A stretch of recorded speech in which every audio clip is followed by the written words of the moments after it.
शेख रशीद ने कहा है कि इमरान खान अगले जुम्मे तक पिंडी में होंगे और हम उनके मेजबान होंगे। हम ना कानून को हाथ में लेंगे, ना कोई ऐसा काम करेंगे। सरबराह अवामी मुस्लिम लीग ने कहा कि पाकिस्तान के हालात संगीन और पेचीदा हो गए हैं। तनख्वाहदार आदमी की मुआशी हालत ठीक नहीं। अहम तैनाती को सियासी इशू बनाया गया। आज इसहाक डार ने सदर मुमलिकत से मुलाकात की। मुज़ाकरात हुए तो खुशी की बात होगी।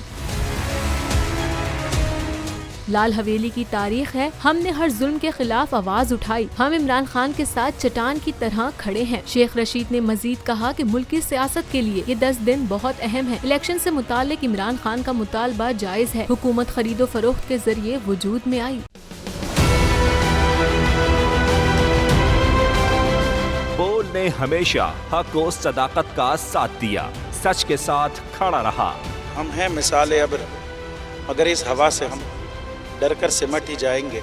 ऐसे भी हमने बड़ी मुश्किलात, बड़े बड़े चैलेंजेस, सिर्फ बोल खड़ा रहा, बोल डटा रहा।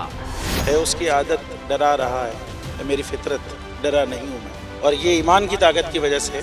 सहाफत पर जब भी कड़ा वक्त आया, सिर्फ बोल खड़ा रहा, आवाज उठाता रहा हकीकी सहाफत के लिए। इंशाल्लाह अल्लाह बेहतर करेगा, हक बातिल पे गालिब आके रहेगा।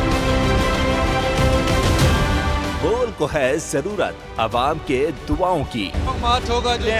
आई लव बोल। बोल को वेलकम कहता आजादी मार्च के लिए मैं बोल को मैं दाद देना चाहता हूँ। बहुत अच्छी कवरेज की है, ये मार्च की तो जबरदस्त कवरेज थी। बोल की प्रॉब्लम सबसे बेस्ट। इजहार आसाती के लिए, पाकिस्तान के लिए, पाकिस्तानी अवाम के लिए।